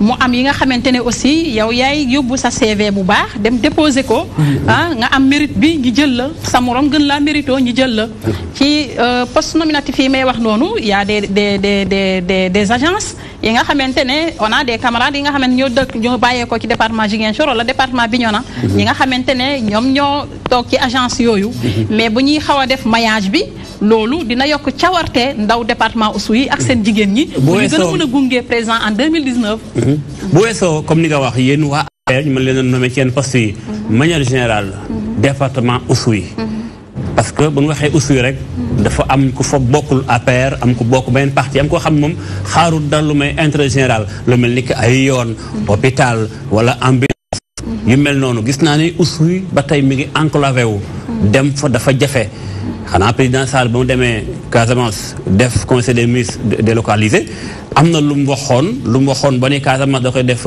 pôle de développement ni mu ko mën a waxee bokk ci pôle yu mag yi mais loolu da ciy baax nga ami yoon ndax Oussouye ba nga dëkk seetlu nga ni président Sall def na fa yu mel noonu ba ndaw yi mën ko joxaat bopp 2019. waaw ci Oussouye ñu ngi ci yoon bi ñu ngi ci liggéey boobu ñu ngi ci perspective yi pour infrastructure yi au niveau du département d'Oussouye mais yoon bi nga xamante ne moo jógee Ziguinchor ba Oussouye amuñu ci benn problème ba Oussouye jëlee ko ba Oussouye diggante Oussouye ba Elinkine ba Île Diomaye ba Cap Skirring yëpp amuñu problème maintenant dëkk yi nga xamante ne ñoo nekk ci biir surtout yoonu parc bi nga xamante ne moo nekk ci yoonu Santhiaba Manjaak Santhiaba Manjaak daanaka dafa doon commune bi nga xamante ne c'était la commune la plus touchée lors du conflit casamançais donc commune boobu yoonu parc bi yaakaar naa état bu ñu si jàppalee président Macky Sall aussi bu ñu si jàppalee waxtaan ak waa Ageroute ñu jàppale ñu ci yoon bi dina baax a baax te aussi dina jàppale waa localité boobu ndax seen parents yi dëkk ba Guinée-Bissau ñi nga xamante ne dellu seeguñu depuis bu conflit bi amee ba léegi seeni produits yi ñuy am foofu muy produit yi nga xamante ne mooy halieutique mooy produit mangue yooyu noonu yëpp dañuy faral di am problème ba jëndee ko ba Oussouye te ñu ngi ci même département bi donc loolu xaw na kon foofu yéen a ngi xaar nguur gi sàmm ay kàddoom ci nga bokk naam yaa ngi bokk APR ba tey njaw des na xambin war mais beneen mbir nga tontuwaale ko mu jëm mbirum développement ndax gis nañ tam foofu la pauvreté donte am na naataange mi nga fa am nañ ay fruits maa ngi lu bari ma nga foofu Nicolas mi xam na gox boobu jëmbul naat na mais li nga récolté dina am fu mu ko jaayee te loolu dafay yokk pauvreté gi loolu tam du ñàkk président APR bi la jiite mu am ay pexe ci wàll gi ndax loolu exemple la comme Sénégal gi yëpp waaw loolu la ñuy ñaana loolu la ñuy ñaan yàlla saafaral ñu loolu ndax yàlla dafa def président ñëw mi mu ñëwoon Ziguinchor ba 3 reprises suy amuñu woon chance président teg fa tànk mooy diggante mu def ni kon ba léegi président Sall ñëwul aussi waaw bu ñu jógee ci élection présidentielle 2012 ba tey voyage mi mu defoon au niveau de la région de Ziguinchor ci département Ziguinchor la yemoon des fois mu jaar Bignona continuer dem Kolda aussi amaguñu chance mu jaar fa peut-être loolu aussi dafa impacté li nga xamante ne loolu la ñu waroon waxtaanee ci biir Oussouye war kaa signaler yenn yi nga xamante ne jusqu'à présent ñu ngi taaxat mais loolu seen rôle en tant que militante APR président Sall folo ba tey dem na fu ne ci Sénégal ñëwagul département Oussouye mais lu xew xanaa def leen yëgatul ginnaaw bi ñu àndee moom fal ko ba noppi wala lu xew exactement waaw du ma ne yëgatuñu président Macky Sall fàttewul kenn militant bu nekk ba ginnaaw fongale mi sax boo ko ne diw dina la nekk pourtant sama xelaa ngi ci moom doon na góor bu nga xamante ne du fàttee nit du fàttee aussi ay nitam démb donc à chaque fois bu ñu ko interpellé ci question Oussouye dafay ne maa ngi siy bàyyi sama xel ñun aussi ñu am si yaakaar loolu te ci loolu la mouvement ICTM aussi programmé benn tournée nationale pour dem seeti ñi nga xamante ne ay nitu démb lañu ay nitu président démb lañu ñu ko accompagné woon aussi pour jéem a waxtaanaat ak ñoom jox leen aussi benn motivation motivé waat leen aussi pour ñu mën a dugg ci combat 2019 bi ndax dafa jot ba pare 2019 suba la te ñu ngi waaj leneen lu nga xamante ne moom la ñu war a def avant 2019 campagne. Très bien ana lan moo la gën a marqué ci réalisation yi nga xamante ne son excellence def na ko de 2012 à nos jours ñeenti ponk laa bëgg nga jox ma ba pare nga mën ma ko argumentel parce que bëggoon naa xam wala bëgg naa bokk ak sénégalais yi ñuy seetaan ngir ñu comprendre réellement le pourquoi ñu war a jàpp ci vote bi pour ñu faat ko au premier tour. waaw lu ma si gën a marqué moo di président la nouvelle ville de Diamniadio bi nga xamante ne daf si taxaw xar tànk tubéyam woon sénégalais ni ki lii c'est très possible pour ñu mën kaa def Diamniadio Diamniadio aussi mu doon diggante bu nga xamante ne c'est vrai que mun na doon le visage du Sénégal mun na doon le visage de la région de Dakar je veux dire parce que entrée la ci Dakar te entrée bu mu doon nu mu positionné wo yaakaar naa tey aéroport bu bees bu nga xamante ne taxawal nañ ko réussir nañu ba am ko tey boo jógee aéroport Diass nara ak aéroport bi nee nañ dafa peinture rek de mais nekkoon na fi ba pare de ndax président Wade moom jot na ci wàcc waaw aéroport bi dossier bi xawoon na dis si ñu ko yoroon démb diisoon na si ñu ko yoroon démb ndax dox nañ si def nañ si lépp li ñu bëggoon def mais yàlla dafa def sottiwul président Macky Sall mu jël loolu dénk ko ay kàngam maa ngi si félicité waale di si remercier di si encourager le DG de l'AIBD Abdoulaye Mbodj mu doon aussi doomu Sénégal doon doomu Fatick nekkoon ci coin am di liggéeyam te kenn xamu ko woon ñu jël ko aussi boole ko ci liggéey bi moom aussi mu xar si tànk tubéyam tey bu ñu ko dénkee AIBD ci lañ nit ñi soog a xam ne kii doomu Sénégal la kii doomu Fatick la donc ci loolu noonu moom Mbodj ak ñeneen ñi nga xamante ne jàppoon nañu bu dëgër ci liggéey bi ñoom ñoo waral tey dossier AIBD kii liggéey AIBD dem ba mu taxaw ndax président Macky Sall bakkanam la si tegoon bëggoon lii kut ko kut moom ci boppam moom président Macky Sall réalisé ko wax nga Diamniadio wax nga AIBD joxaat ma yeneen building administratif mu ngi noonu building bii ñu doon wax bii nii waaw building a ngi noonu 19 milliards 39 milliards 32 milliards te ba léegi kenn mënu ko livrer loolu tamit nekk na beneen scandale financier boo xamante ne Sénégalais yu bëri ñu ngi ci tiit nañ ci. Non mon cher Nicolas je ne crois pas parce que DG Patrimoine Bâti Karim Fofana yaakaar naa c'est un jeune dynamique. Un jeune bu nga xamante ne xam na fu mu jëm te xam na lu mu bëgg. jox aussi cër Sénégalais yi ba tax na si lu mu sóoru da siy dem ba jeex. Karim Fofana ci wàllum liggéey building administratif comme nu mu ko defee ak sphère ministérielle yi caaxaanu si te mu ngi ciy def lu mu mën. mu ngi def kent lay kattanam ba ñu nar a livrer loolu noonu. quatrième réalisation bu la marqué. quatrième réalisation mooy les sphères ministérielles yi nga xamante ne président inauguré na ko récemment. mais pour Karim Fofana nga ne de. parce que ay li nga xam ne Karim Fofana tax na ci rek nga nekk di fësal de. non c'est des infrastructures yi nga xamante ne président Macky Sall moo ko fi teg. équipe am ak gouvernement am. mu jox leen ndigal ne leen nii ngeen di doxee nii ngeen di def ñooñu ñu topp ndigalam ñi liggéey pour réussite Sénégal. loolu rek la woon. ak PUDC nu mu amee jëmm yëpp waxoo ci. waaw PUDC non yow yaa ma laaj kat ponk. waaw PUDC. Souleymane Jules Diop maa ngi koy nuyu de passage. mu doon doomu Casamance. bàyyee ko aussi ci département Oussouye ndax yaayam waa Oussouye la. ma ko siy duyu ndax c'est un travailleur buñ ko dénkee PUDC ba tey dara ñaaw fi mu ngi déplacé wu te liggéey balaa moo gën a neex bul toog ci bureau bi nga décider pour sénégalais yi. da ngaa war a dem ba ci gox-goxaan yi wàcc terrain bi dem xool lan mooy seen i mbébét déglu leen aussi mën a xam lan mooy seen réel besoin nga soog a dellu si ñëw appliquer ko ci sa bureau waaye doo toog ci bureau bi bëgg a décider pour population yi ma ko siy encouragé ci loolu bu baax a baax. Mame Diarra. waaw comme ñàkk nga am question boobu mën a posé Dieynaba Goudiaby comme ni mu ko waxee rek moom Dieynaba gis nañ ne président Macky Sall xam nga man lu may wax rek damay actualiser aussi les personnes handicapées. gis nañ ne président Macky Sall kii na carte égalité des chances ba génne si ay bourse de sécurité familiale mais application décret yi ba léegi dafa des moom lan la ciy xaar. bourse de sécurité familiale yi nga wax noonu yaakaar naa ñi yore bopp bi ñu ngi siy liggéey bu mucc ayib ndax ñu ngi am ay échange ak mooy ñooñu woylaago yi ak ñi nga xamante ne ñoom ñoo gën a soxla loolu ci dëkk bi ndax gis naa la dernière fois le camarade de Benno Bokk Yaakaar le maire Santé Agne député maire mu si waxtaan ak ay nit te gis naa leen ñi multiplier aussi rencontres yi te loolu aussi dañoo dox ci ndigalu président Macky Sall pour ñu jéem a trouver ay solution ci loolu ndax ñun bu ñu jàppee suñu bopp ni kii ñun amuñu benn problème dañuy nax suñu bopp rek ndax nit matul handicap mun na jógee ci xelu nit ci xel handicap mun na doon ci ñàkk am comportement bu baax handicap mun na jógee ci côté bu ne ci doomu aadama donc ñun ni ñu mel noonu ngeen mel ni ngeen mel noonu la ñu mel ñun ñii looloo tax ñun loolu daf ñoo soxal torop te président Macky Sall dina si xar tànk tubéyam ba ñëpp gis ci seen bopp ba kenn ku nekk du am frustration bu jógee ci moom ci wàllum boobu noonu. mais est-ce que c'est pas trop tard parce que xam nga loi bi application loi bi kii bi waroon am na ay décret yu bëri yoo xam ne war nañ ko appliquer. mais booba tey est-ce que appliqué wuñ ko est-ce que c'est pas trop tard.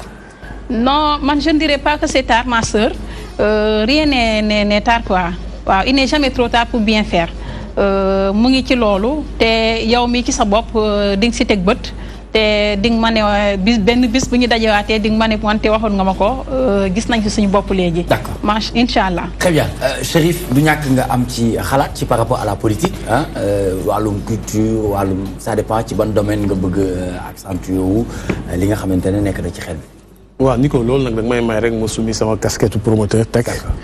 kon APR sol casquette du ma APR mais maa ngi si mouvement bu ñuy wax Comeva.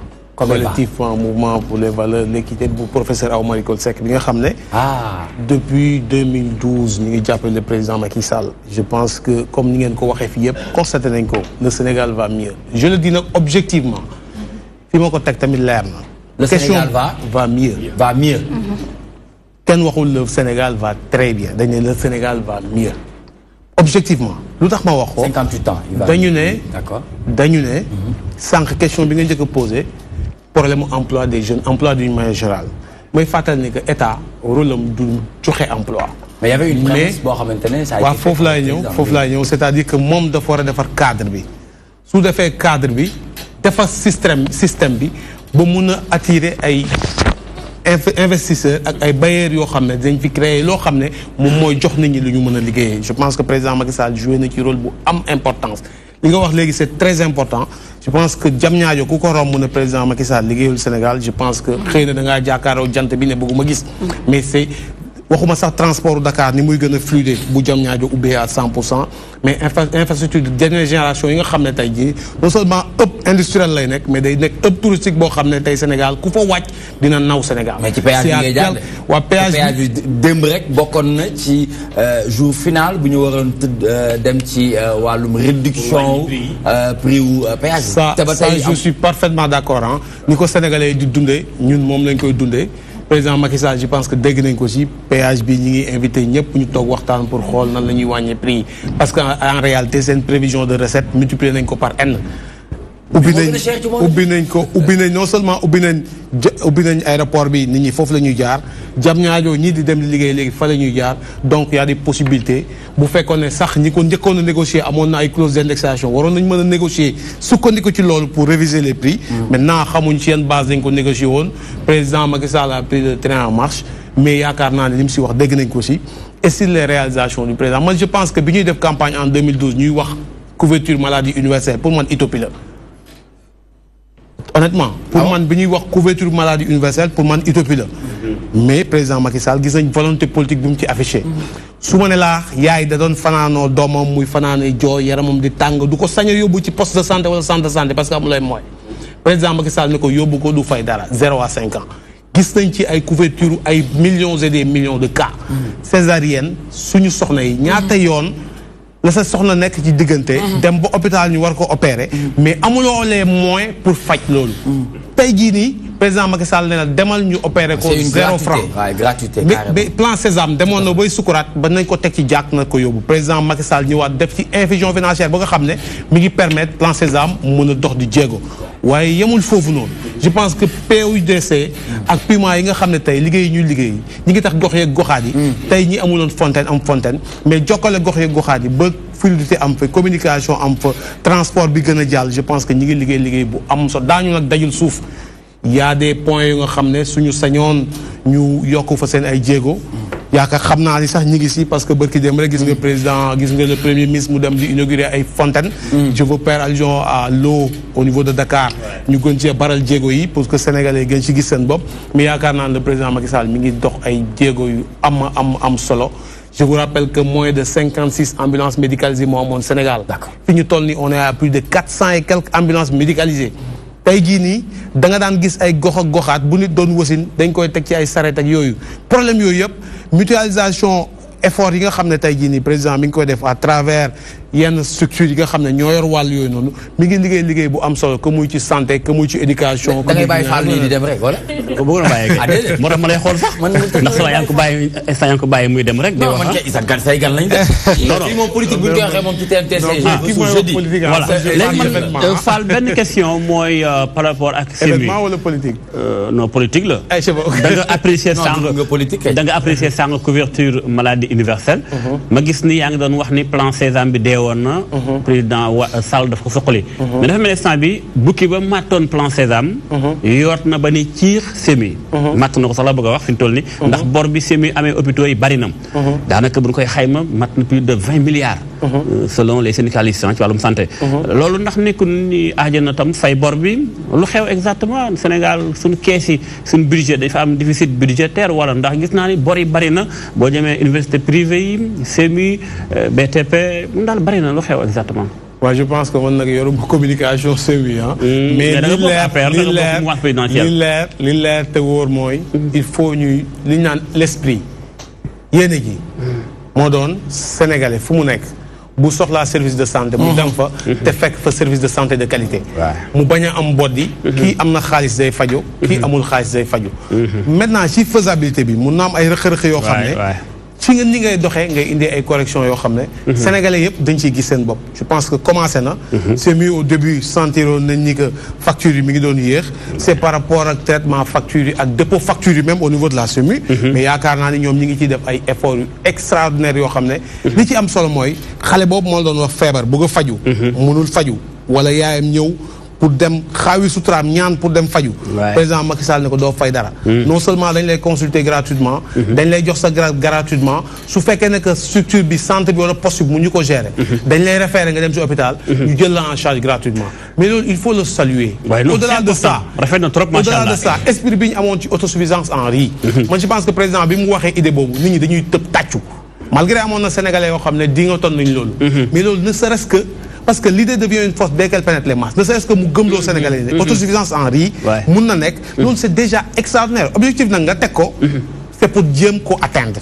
Je pense que jox na ci ay jéego yu am solo ceebu bay bi Nicolas je pense que moom ngay lekk man en tout cas moom lay lekk ñu bëri moom la ñu lekk révolution la loolu rek je pense le Sénégal va mieux Nicolas et télé bi lu leer la ci parce que ñi ngi seetaan télé sans gré et tout gis nañ TNT bi révolution c'est un projet national oui un projet national TNT c'est ça c'est-à-dire que yaa ngi wax am TNT ci sa biir kër c'est ça extraordinaire extraordinaire c'est-à-dire wala télé bu ne am TNT merci beaucoup c'est-à-dire que il faut saluer merci à Escaf aussi hein Escaf Télécom mais foofu laa doon jëm kenn waxatul loolu parce que dafa dépenser alal ju dafa dépenser alal ju bëree à la place de l'État d'accord léegi dañu ko bàyyi mu daal bu ko politiciens yi yëkkati woon amul ay sénégalais yu ko mën a taaw techniquement mais day am jafe-jafe d'accord mais tey ay sénégalais yoo xam ne fi lañ dëkk gérer lépp et puis li ma si gën a neex même la communication dañ ko defee localement c'est-à-dire que dañu jël lamb mi nga xam ne mooy suñu cosaan ñu def ci communication mais c'est extraordinaire il faut nag sénégalais yi joxante loxo ñu xàccandoo dóorandoo xam ne adduna fi mu toll sénégalais yi suivre ndoo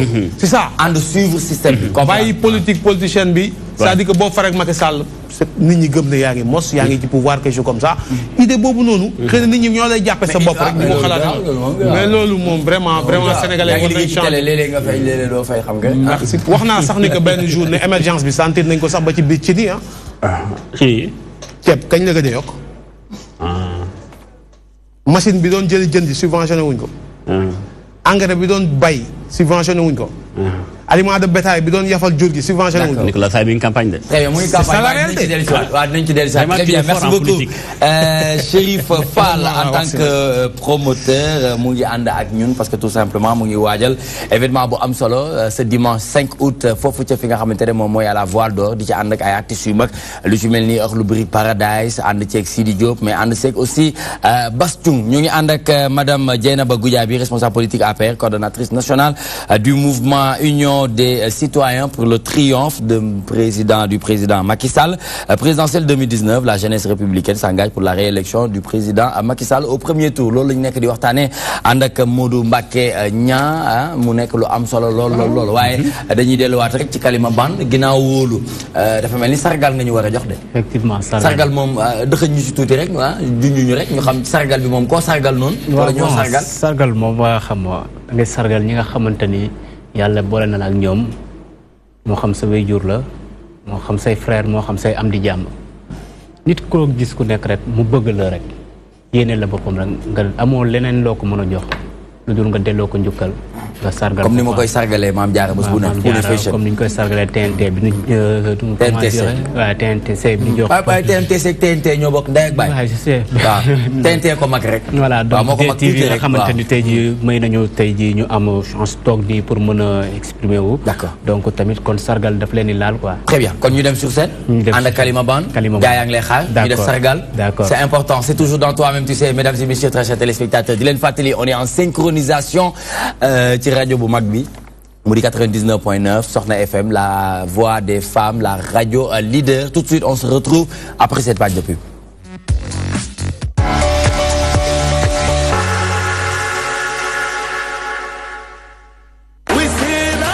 Promotion exceptionnelle sur les décodeurs TNT by Excaf. 4 mois d'abonnement à 15 000 francs CFA seulement au lieu de 20 000 francs CFA. 3 mois achetés, 1 mois offert. Lii nag la ñuy wax neex ba weesu neex. ñeenti weer abonnement si ñetti junni dong au lieu de ñeenti junni. maanaam ñetti weer boo jënd ñu may la benn ak TNT by Excaf daal saa su ne ñu bett leen ak ay mbégte.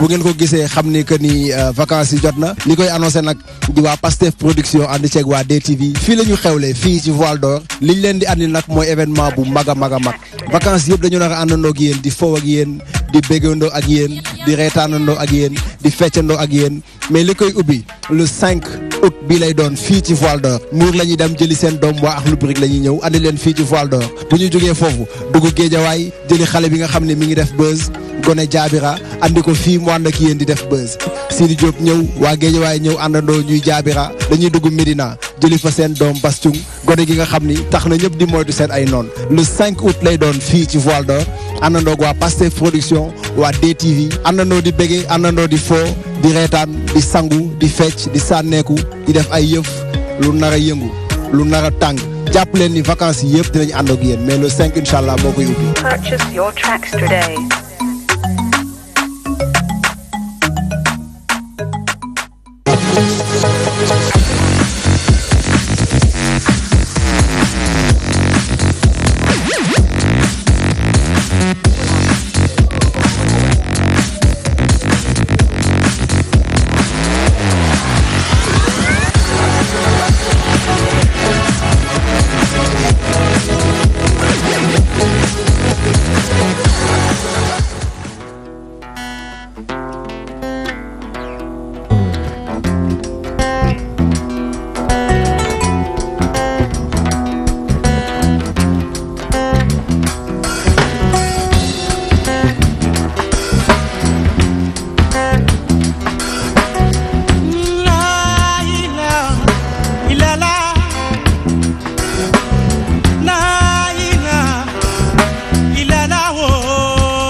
Alaluta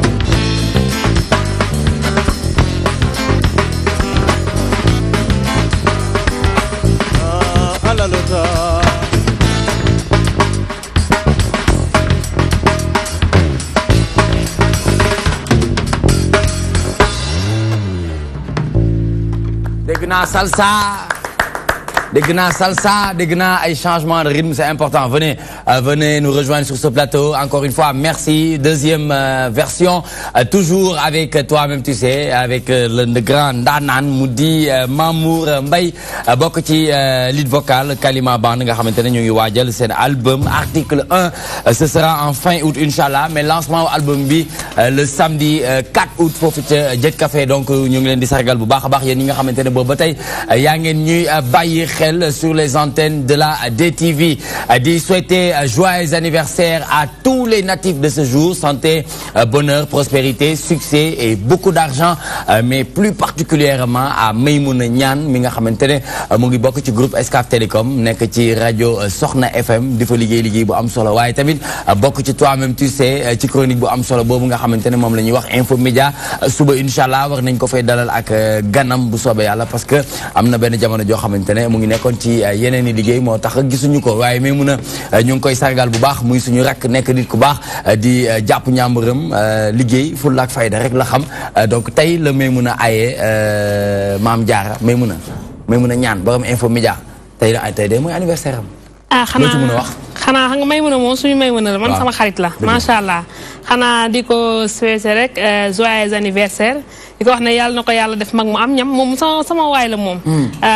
liggéey bi yàlla na ko yàlla gën a taxawal ci liggéey bi. amiin yàlla may moo xam li mu bëgg yàlla na ko yàlla may. très bien te nag di ko jox benn conseil nii mu mel nii mu continuer ko. bañ a changé benn xam naa ne sax du changé. ndax moom macha allah moom borom baax la. ak a soof may mun a waaw moom borom baax la may mun a ñaan. xam naa ni ko Maam Jaara waxee rek dañ koy ñaanal gudd fan ñaanal ko wér ndax bokk na ci xale yu xare ñi nekk ci kër gi. d'accord ni mu ko waxee rubrique bi mu yor fii tamit rubrique bu am solo la. ndax Info Média la. soo leen fi daje. mësagul fii daje. moom non borom baax la xam nga yow da ngay indi sens inverse quoi boo nee ko soof la mooy ko baax la loolu la dégg.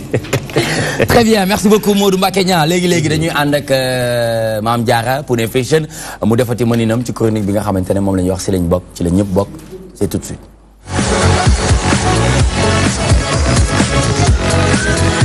Maam Jaara nag nee na tey ñi ci bokk mooy albinos yi quelques conseils pour faire face aux rayons ultraviolets Maam Jaara. comme ni nga ko waxee Nicolas xam nga dañoo nekk ci période tàngaay. te ku ne xam nga ne albinisme nee naa du anomalie la boo xam ne l'absence de mélanine moo koy andi. bu ngeen déggee absence de mélanine mooy li nga xam ne mooy waral yow Nicolas nga ñuul. moom la albinos bi amul moo tax mu weex.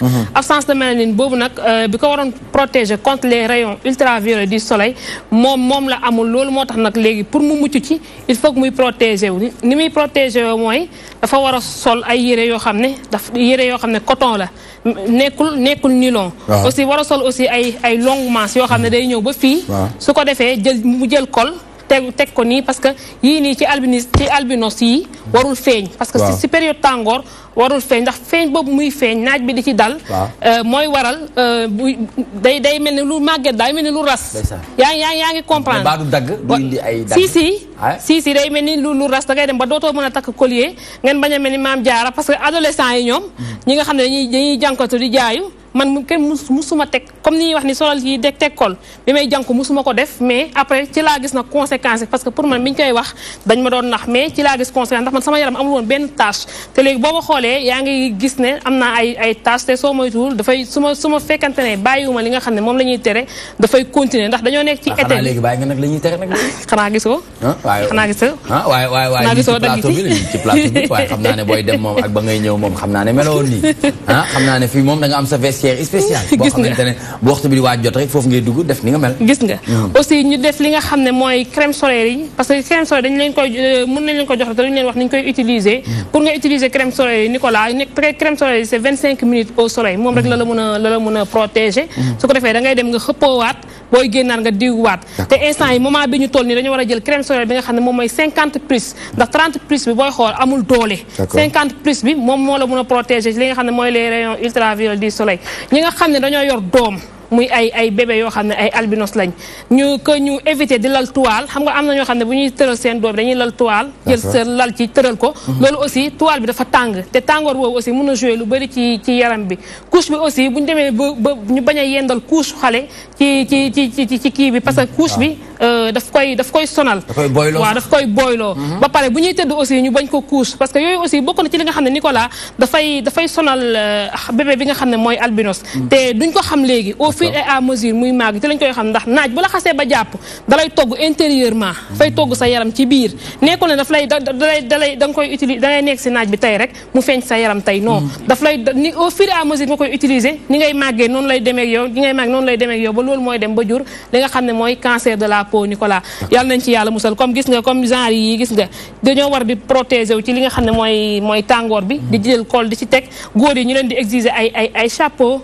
ay casquette yooyu aussi dañ ko war a sol ak lunettes yi nga xam ne mooy les noirs fumés parce que booy xool Nicolas albinisme absence de mélanine moo tax rétine bi di bouger te rétine albinos ni muy bouger moo tax albinos vision am soriwul comme vision am soriwul nag bu fekkante ne day dox ci naaj bi te du takk ay noir fumé vision bi dafay gën a yàqu vision bi dafay gën a yàqu ñu leen di exiger ñuy takk ay noir fumé loolu daal tey Nicolas moom laa andi woon ñu dimbali ñu rek protéger xale yi bu baax a baax parce que ñun instant suñ sama genre gi suñu wàllu wéy na mais li nga xam ne mooy xale yi ñoo nañ protéger xale yi parce que bu ñuy màgg ci la ñuy gën a découvrir li nga xam ne mooy li ma doon wax très bien yaa ngi nekk responsable politique APR nekk foofu ca Casamance ca Oussouye ñoom yow di ngay ay afi ñaam ak ñoom Sanca Baak ñoom Bukot ak HLM Neemaan mu nekk ay bërëb yu ma miin lool macha allah est-ce que ci jamono ji ñu toll nii di ngeen ciy def ay campagne de sensibilisation dem à ce sens bi nga xamante ne moom la Mame Diarra di wax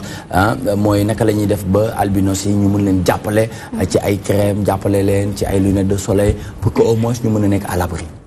waaw Nico c'est très pertinent te sénégalais yi ñëpp si war a sóoru pour jàppale leen ci côté boobu ndax metti na trop des fois da nga leen di gis moyens yi les moyens ne suivent pas pour que parents yi aussi ñu mën leen mettre dans de très bonnes conditions looloo waral yeneen albinos yi ñu sonn mais ci li nga wax ni tout à l'heure affaire sensibilisation bi la dernière fois bu ñu amoon benn assemblée générale bu Union des citoyens pour le triomphe de Macky membre bureau bi ñu ngi ko daan souligner ñu may ne dañu war a def benn campagne de sensibilisation pour mën a jàppale albinos yi mën a aussi ut matériel bu nga xamante ne mën nañ leen ko jébbal pour accompagner leen pour mettre leen dans de très bonnes conditions aussi ci côté bu ñu ko mënee waaw mën a contribuer aussi ci seen bien-être parce que dafa métti dafa métti d'accord porteur de voix naka nga gisee albinos yi ci suñu biir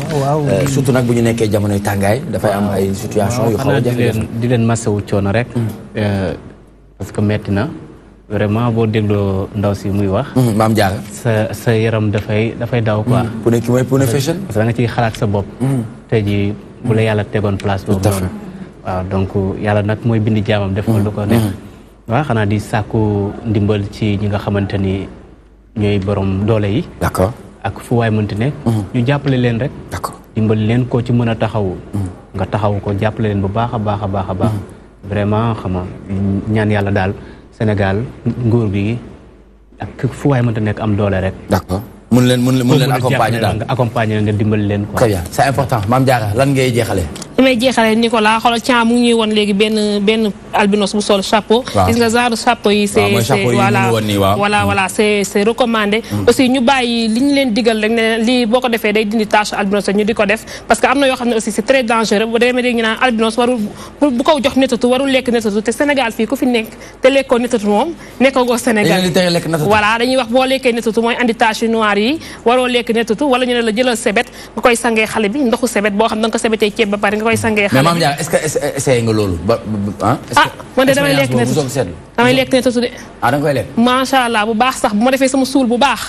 mu koy lekk de te bu fekkoon ne man. ni ko.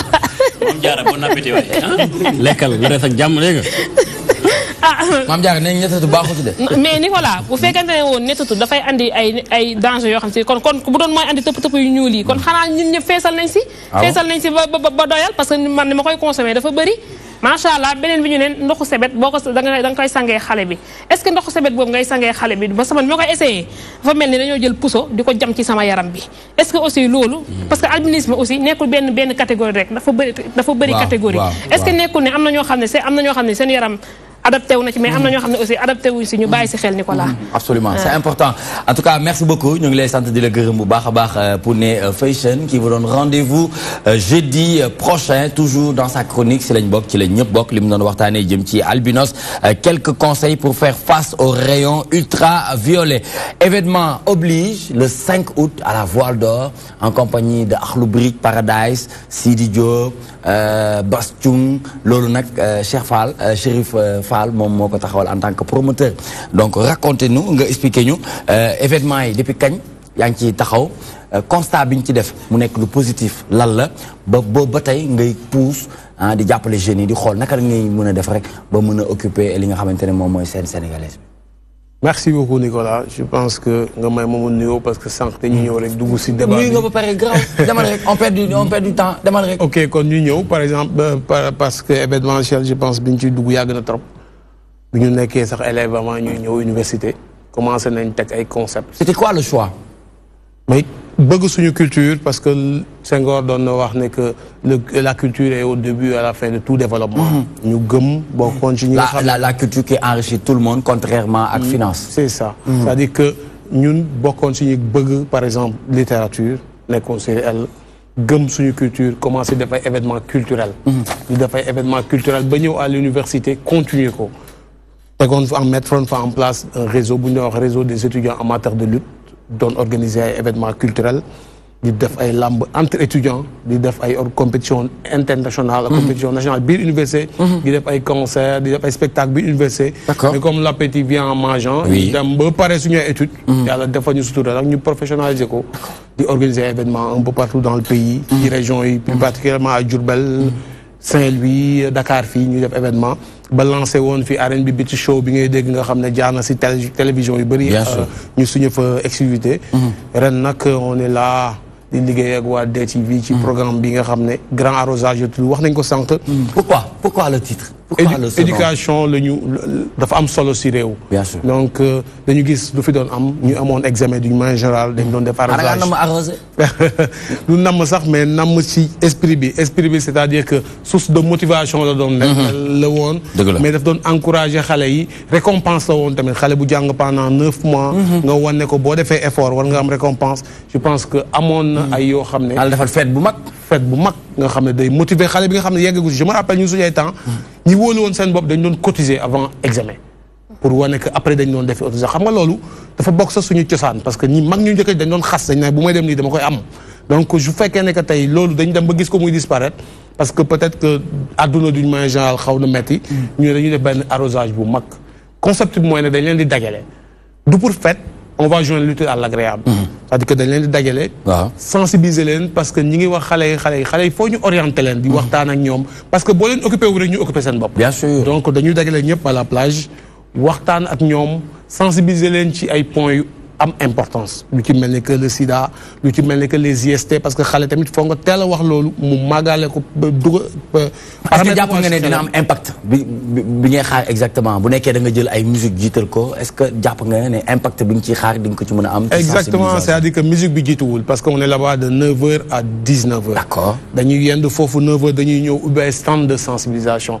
stand yi dañuy waxtaan ak xale yi parce que temps yi rapport yi génn programme de lutte anti-tabac wala les stab yëpp génne ko ñu wax ne on fume trop à l'école par exemple bëgg nañ ci def ay sensibilisation parce que xale yi tox si école yi tamit wàññi ko mais tamit ni ko dafa am lu am importance ñu dugal ko si dañu bëgg a jël ay autorités yoo xam ne fi lañ dëkk si dëkk bi fi lañ jànge tey ñu tekki fi dara ñëpp xamee leen seen parcours je pense scolaire universitaire ak professionnel mu rafet ñu mettre leen en exergue mettre leen sous les defe naa ne loolu président Macky Sall moo ci jiitu wax boo xoolee cursus bi yëpp daanaka lépp fi la ko jàngee foofu laa doon ñëw le président Macky Sall je pense exemple bu pertinent la si loolu mun na encourager xale yi mais ren première édition bi dañu jël le professeur Awa Marie Coll Seck bi nga xam ne tey jii nii bay na vraiment wàllam ci Sénégal ak au niveau international parce que gis nañ taxawaayam bi mu am fii ci santé ak taxawaay bi mu am loolu ak malaria au niveau international je pense que ñu nar ko indi à la plage.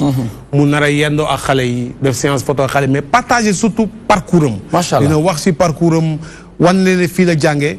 judoowul ci peut-être benn famille millionnaire wala milliardaire. avec une mais cuillère d'argent boppam jëngu jàng fastu la ba tey mu nekk li mu nekk. et wan xale yi ni que loolu war na mun a nekk. loolu moo tax ñu ko indi à la plage mu nekk marraine activité bu njëkk bi édition bu njëkk bi kon chaque année rek dañuy jël benn autorité bu mel noonu. nga xam ne mu accompagner xale yi mu nekk jox leen exemple. je pense que bi nga waxee plage sama xel dafa dem ci cadre noir yi nga xam dañ ko seetlu fan yi mois de juin. dafa toll ni 2 mois. plus de 40 morts. je pense que da ngeen am occasion mën a wax ak xale yi ci wàllu googu aussi. surtout ça. Serigne Khadim maa lay siyaat ci loolu je pense que loolu yëpp waxtaan la. ak communication. dama lay jox benn anecdote rek dama mus a am gan xale. ñu dem à la plage muy dem si géej gi ma ne ko il faut faire très attention mu ne ma tonton à la plage on n'a pas besoin de savoir nager on reste là où on a pied. voilà mu jàngal ma. ne kooku ba mu nekkee xale. bitim réew la nekk. fa lañ ko jàngalee. loolu nga xam ne daf ko réciter tey te moom nga nekk sa slogan. voilà. bu ñu demee ci plage yooyu. à la plage on n'a pas besoin de savoir nager on reste là où on a pied. mun na nekk slogan. xale bu ndaw. Nicolas. man dem naa plage. bi ma ñëwee Dakar. 2010 ba tey en tant que professionnel.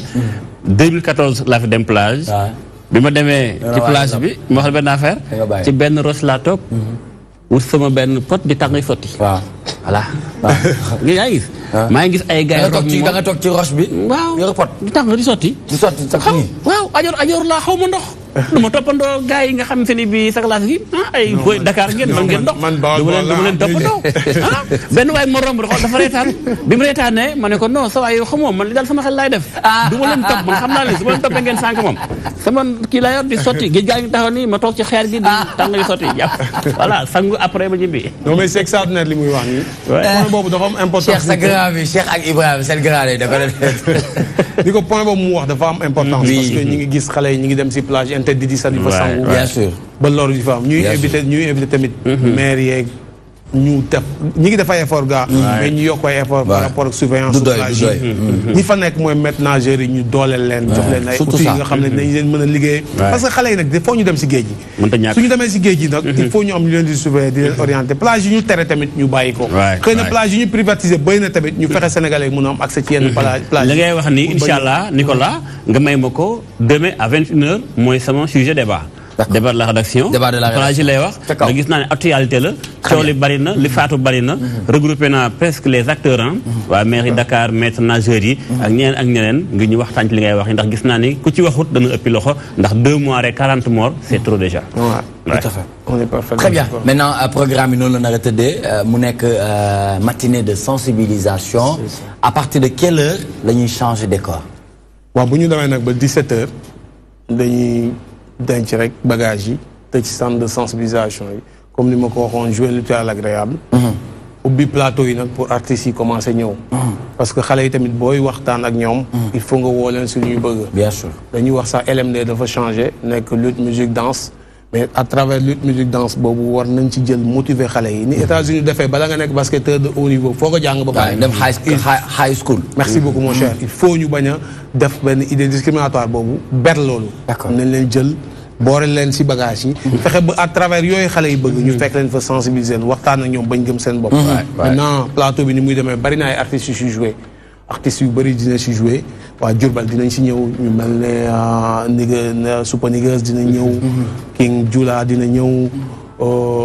xam nga kaay ci Diourbel. bu baax sama xarit la ñoo jàngandoo et tout ma koy féliciter ci festival boobu ñuy def muy def. un gars très débrouillard ah. kaay géré la géré la du bàyyi du taay du sa moom da ciy nekk géré la di ñaan tamit autorité ñu jàppale ko. parce que Diourbel man def naa fay événement. je sais que c'est pas évident. mais moom tamit su amee ku ko teg loxo vraiment sans appui day nekk foofu di jëngu pour def ay affaire. dëgg la yàlla na ko yàlla taxawu quoi. saa yu ma woowee daf may woo pare dama ni ko maa ngi jégalu ma ne ko grand waxal nga yow moom. voilà géré la mais yéen tamit ay ndaanaan ngeen. artistes yi nga ciy fësalu am na ñenn ñoo wax ñuy jóge Diourbel. war a ñëw rejoindre à la Voile d'Or. mais bu weesoo ñooñu di jóge Diourbel ñan la ñu mën a séntu. Akhlou Brick Paradise comme ni nga ko waxee dina fa nekk. oui Akhlou Brick mooy def concert bi. mais Sidi Diop tamit dina ñëw comme ni mu ko defee si voix bi moo envoyé sànq day jàppale si waa Akhlou Brick jàppale si événement bi pour jëmal ko am ko doole. d'accord ñëw jouer partition am. Bastoum tamit ku ne xam na ni dafa xew bas bu mooy taw say noonu tamit dina ñëw jàpp ci spectacle bi dafa mu rafet daal ba nga xam ne xale yi beneen yoon ku nekk dina yàkkam ci gaaw am examen wala valider ay UVM ci université yi pour mën a ñëw teew carrément ci grand arrosage boobu nga xam ne première édition bi li ngi def nii. D'accord.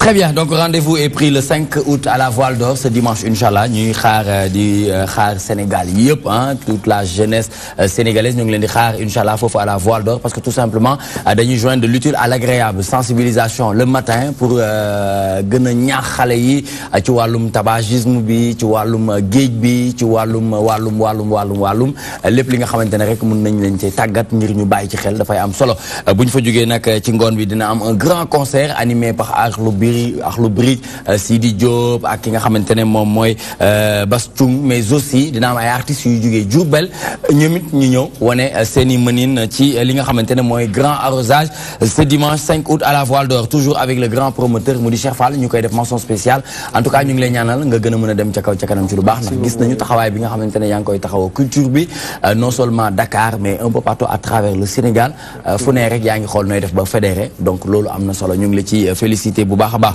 Modou Mbacké ma bàyyi la rek nga def dernière question très rapidement avec madame Dieynaba Goudiaby. Voilà Dieynaba laaj mu judd ci bokk ku bëgg a fal sa mbër mu am deuxième mandat premier tour faaw ngeen ànd nekk benn pëccëxoo bi dafa bay loolu fi mu toll ci biir coalition Benno Bokk Yaakaar te lu jëm ci waa APR yi yow te sax yéen jeunes yi fi mu toll nii pëccëxoo yi bari na ñii aw gauche ñii aw droite ndax ngeen mën a fale seen mbër ca fekk na ànd leen nekk benn mën ko jàppale. waaw Mbacké loolu yaakaar naa ni c'est normal ndax bépp parti politique bu nekk pouvoir yaakaar naa loolu du fa ñàkk guerre yi guerre de positionnement yi nga xamante ne dañ koy seetlu ci bépp parti bu nekk ci pouvoir ñun looloo ñu tax a am ak samay camarades am idée teg un mouvement national mouvement bi boo ko seetloo man mi ko coordonné man maa si responsable politique APR yeneen membre mouvement bi yëpp amul kenn ku nga xamante ne bokkoon na si APR wala mu am ki nga xamante ne voilà commencé woon nga politique. donc ñi ñu ciblé ci mouvement bi et c'est dans le cadre de la massification du parti ñoo di ay citoyens yi nga xamante ne mosuñu def politique. wala citoyens yi nga xamante ne bon jéemoon nañu def politique newoon si yeneen formation politique. ñooñu la ñu dem waxtaan ak ñoom indi leen. ba ci mouvement bi ak ñi nga xamante ne aussi dañoo toog seen coin doonoon aussi les grands électeurs ñi nga xamante ne defuñu politique mais xalaatuñu ko woon def waxtaan ak ñoom ñi bokk vision ñi ñëw ànd ak ñun ñu jàpp si looloo waral le mouvement Union des citoyens pour le triomphe de Macky. nii boobu mouvement ñaata membre ñoo adhéré gun. bon dans un premier temps membre mouvement yi ñi nga xamante ne ñoo toog waxtaan teg bureau bi tolloo nañu ci 375 membres ñooñu ñoom ñoo toog implanté mouvement bi au niveau des 14 régions 14 régions et 14 coordonnateurs yi musuñu woon def politique y a des proviseurs y a des enseignantes y a des infirmières ñun dañoo ne pour massification ki nekk ci kaw bu bokkee ci parti APR doy na ñeneen ñi yëpp nañ leen dem puiser si biti ñi indi looloo ñu war a tax a am deuxième mandat dès le premier tour. Très bien, merci beaucoup madame Dieynaba Goudiaby, responsable politique APR, coordonnatrice nationale du mouvement Union des citoyens pour le triomphe de Macky. ñu doon waxtaanee présidentielle 2019, la jeunesse républicaine s'engage pour la réélection de Macky en premier tour. dina yomb du yomb lu mu ci munti doon en tout cas ñu ngi leen di jaajëfal bu baax ci taxawaay bi nga xamante ne moom ngeen taxawee et que le meilleur gagne, n'est-ce pas? Voilà, c'est le Sénégal qui gagne. Ñu jeexal ak suñu ndaanaan bi Mamour perspective yi lu ñu mën a xaar ginnaaw album bi moom xam nañ ne le 4 inchallah yaa ngi woote ca Jet Café fin août nga wax mais un album composé de combien de titres? 11 titres. 11 titres? 11 titres, oui. D'accord, day am un album national et un album international. International, oui. Léegi lan moo nar a def différence album national ak au niveau national 7 titres ñoo war a génn fii. 7. oui. D'accord. Au niveau international 11. Sonorité yi ñu ci war a fekk lan la? waaw bari na. day wute ak yi di dem international wala. mix yi waaw mix yi côté mix bi. D'accord. dina am différent quoi. parce que boo xoolee fii dafay génn 7. fële 11. mais ci biir 11 yooyu noonu mix yi dootul bokk. dootul bokk. waaw kan mooy arrangé album bi électronique ñu ko arrangé album bi. bon Kalima Band ñoom ñoo def arrangement bi. mais ñu liggéey ci ak Charles. Charles Ben. Charles bu Paulette way soliste. way ñu liggéey ci ak moom. d'accord mu nekk nami boo xamante ni. bien sûr très longtemps man ak moom ñu ngi liggéey. donc voilà donc ci côté mix bi yooyu la foofu la différence bi nekk parce que vu que da ngay jël ab benn morceau nga def ko façon verso yi ne bari dina comme ci musique électronique bi nga xamante ne actuellement nii dafa nekk. est-ce que am na ay date yoo xamante ne day ànd ak sortiu album bi. effectivement Kalima Band ñi ngi ci nekk di liggéey ci loolu je pense que staff bi ñoom ñi ngi ci loolu. ñi ngi ciy liggéey bu baax a baax. Issa Diall grand Issa Diall waaye ñi ngi ciy liggéey bu baax a baax. et j'espère que le moment ni ñoom dinañ ci gën a leeral. incha allah ñun ñu ngi nekk ci beneen côté bi di liggéey. qu'est-ce qui vous tient à cœur nga bëgg ko wax. bon di woo ñëpp le 4 yéen ñëpp d'abord maa ngi invité yéen ñëpp ñu ma bokkal plateau bi ñu ñëw teewee présentation album bi noonu di woo waa Tivaouane Nord Foire bi ma dëkk nga xamante ni. foofu nga yeewoo. waaw foofu laa yeewoo et puis ma yàgg. waaw Tivaouane mooy sa doole. waaw Tivaouane mooy sama doole. d'accord donc ma leen di woo ñoom ñëpp ñu ñëw teew. bon di nuyu remercier waa Kalima Band. merci ñi nga xamante ni nekkuñu fi. jërëjëf. waaw François. waaw baal ma ak François le soliste. d'accord Zilo David voilà ñeneen ñi nga xamante ni teewuñu tey ak Grand Tafa. très bien waaw di nuyu El Hadj Diémé suma boy bi nga xamante ni mooy def sama montage. sa joolaa bi. sinon mi ngi may xaar ci biti quoi. sa joolaa bi comme joolaa bu jigéen bi tax sa da nga jigéen am joolaa fee bu en tant que promoteur lui man maa ko invité quoi. yaa ngi ko invité en tant que promoteur. en tant que promoteur nee nañ